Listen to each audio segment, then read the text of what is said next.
ನಾನು ಪ್ರೊಡ್ಯೂಸರ್ ಆಗಿದ್ದು ಆಕಸ್ಮಿಕವಾಗಿ, ಅಂದರೆ it was not my dream. Production ನನಗೆ ಐಡಿಯಾನೇ ಇರಲಿಲ್ಲ.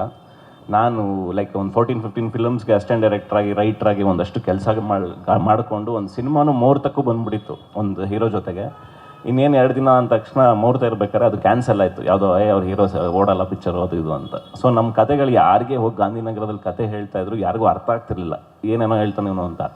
ಸೊ ಆವಾಗ ನಾನೇ ನಮ್ಮದೇ ಪ್ರೊಡಕ್ಷನ್ ಮಾಡ್ಕೊಳ್ಳೋಣ ಕಸ್ಟಮರ್ ಚಿಕ್ಕದಾಗಿ ಅಂತ ಹೇಳಿ ರಮೇಶ್ ಸರ್ ಹತ್ರ ಹೋಗಿ ಅವರಿಗೆ ಬ್ರೀಫ್ ಮಾಡಿ ಒಂದು ಪುಷ್ಪಕ ವಿಮಾನ ಶುರು ಆಗಿದೆ ಅಲ್ಲಿಂದ. ಸೊ ಒಂದೊಂದೇ ಕಮಿಟ್ಮೆಂಟ್ಸಿಗೋಸ್ಕರ ಇದು ಅಂದರೆ ಲೈಕ್ ಈ ಸಿನಿಮಾ ನಾನೇನು ಅಂದ್ಕೊಂಡಿನಲ್ಲ, ಇದು ಒಂದು 4-5 ಇಯರ್ಸಿಂದ ಡ್ರೀಮ್ ಮಾಡಿರೋದು ಇದು. ಅಂದರೆ ನನಗೆ ರಮೇಶ್ ಸರ್ರೇ ಮಾಡಬೇಕು, ಗಣೇಶ್ ಸರ್ರೇ ಮಾಡಬೇಕು ಅಂತ. And it's A very huge budget cinema, ಅಂದರೆ ರೆಗ್ಯುಲರ್ ಸಿನಿಮಾ ಅಲ್ಲ. ಆ ಟೈಮಲ್ಲಿ ಇನ್ನೂ ನನಗೆ 3-4 ಸಿನಿಮಾ ನಾವು ಅಂದ್ಕೊಂಡಿದ್ದ ಬಡ್ಜೆಟ್ಗಿಂತ ಅಂದರೆ ಲೈಕ್ ಈ ಸಿನಿಮಾ ಒಂದು 2-3 ಟೈಮ್ಸ್ 4 ಟೈಮ್ಸ್ವರೆಗೂ ಜಾಸ್ತಿ ಇರುತ್ತೆ. ಸೊ ಅಲ್ಲಿವರೆಗೂ ನಾನು ದುಡಿಬೇಕು, ಅನ್ನೋದೊಂದು ಪ್ಲ್ಯಾನಲ್ಲಿತ್ತು.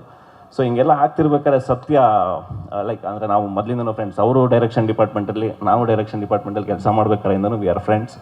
ಸೊ ಅವರೊಂದು ಪ್ರೊಡಕ್ಷನ್ ಮಾಡ್ಕೊಂಡಿದ್ದೀನಿ ಮಾಡೋಣ ಅಂದಾಗ ನಾನೊಂದು ಕತೆ ಹೇಳಿದೆ. ಸೊ ವಿ ಎಕ್ಸ್ಚೇಂಜ್, ಈ ಸಿನಿಮಾ ನೀವು ನನಗೆ ಪ್ರೊಡ್ಯೂಸ್ ಮಾಡಿ, ಈಗ ಸ್ವಲ್ಪ ನನಗೆ ಟೈಟ್ ಇದೆ, ನೀವು ಮಾಡಿ, ನೆಕ್ಸ್ಟ್ ಸಿನಿಮಾ ನೀವು ಡೈರೆಕ್ಟ್ ಮಾಡಿ, ನಾನು ಪ್ರೊಡ್ಯೂಸ್ ಮಾಡ್ತೀನಿ ಅಂತ. ಈ ಥರದ್ದು ಒಂದು ಇದರಲ್ಲಿ ವಿ ಆರ್ ಡೂಯಿಂಗ್. ಅಂದರೆ ಬೋತ್ ನಮ್ಮಿಬ್ಬರದ್ದು ಡ್ರೀಮ್ ಬಂದು ಅಂದರೆ ಡೈರೆಕ್ಷನ್ನೇ ಫೈನಲ್ ಆಗಿ.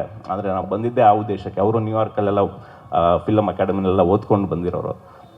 ಸೊ ಇದು ನನಗೆ ಡ್ರೀಮ್ ಕಾಂಬಿನೇಷನ್. ಅಂದರೆ ಇದನ್ನು ಅಂದರೆ ಪ್ರತಿದಿನ ನಾನು ಯಾವುದೇ ಸಿನಿಮಾ ಪ್ರೊಡ್ಯೂಸ್ ಮಾಡ್ತಿದ್ರು ನಾನು ಡೈಲಿ ಮಲಗಬೇಕಾರೆ ಅಥವಾ ಎಲ್ಲ ಯಾವುದೋ ಒಂದು 2 hours ಐ ವಾಸ್ ಸ್ಪೆಂಡಿಂಗ್ ಅಂದರೆ ಗಣೇಶ್ ಸರ್ ಮಾಡಬೇಕು, ರಮೇಶ್ ಸರ್ ಮಾಡಬೇಕು. ಆ ಕಾಂಬಿನೇಷನ್ ಹಂಗಿರುತ್ತೆ, ಆ ಕಥೆನೇ ಹಾಗಿದೆ.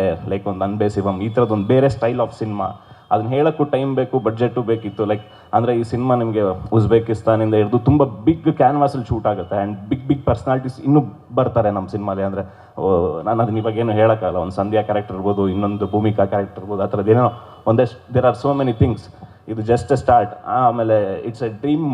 ಟೆಕ್ನಿಷಿಯನ್ಸು ಅಷ್ಟೇ ನನಗೆ ಎಮೋಷನಲ್ ಆಗಿ ಎಲ್ಲ ರಿವೀಲ್ ಮಾಡಬೇಡಿ. ಇಲ್ಲ ನವೀನ್ ಸರು ಅಷ್ಟೇ. ಅಂದರೆ ಇವಾಗಿಂದ ಅಲ್ಲ, ವೆನ್ ನಮ್ಮ ಪ್ರೊಡಕ್ಷನ್ ಅವರು ಇನ್ಸ್ಪೆಕ್ಟರ್ ವಿಕ್ರಮ್ ಮಾಡಿದಾಗಿಂದನೂ ನಾನು ಅವ್ರಿಗೆ ಕತೆಗಳನ್ನ ವಿ ವುಡ್ ಡಿಸ್ಕಸ್. ಅಂದರೆ ಸರಿ ಇದನ್ನ ಹಿಂಗೆ ಮಾಡೋಣ ಹಂಗೆ ಮಾಡೋಣ ಅಂತ. ಇದೊಂದು 4-5 ಇಯರ್ಸಿಂದ ಜರ್ನಿ ಇದೆ ಇದು. ಕತೆ ನೆನ್ನೆ ಶುರುವಾಗಿ ಇವತ್ತಾಗಿದ್ದಲ್ಲ.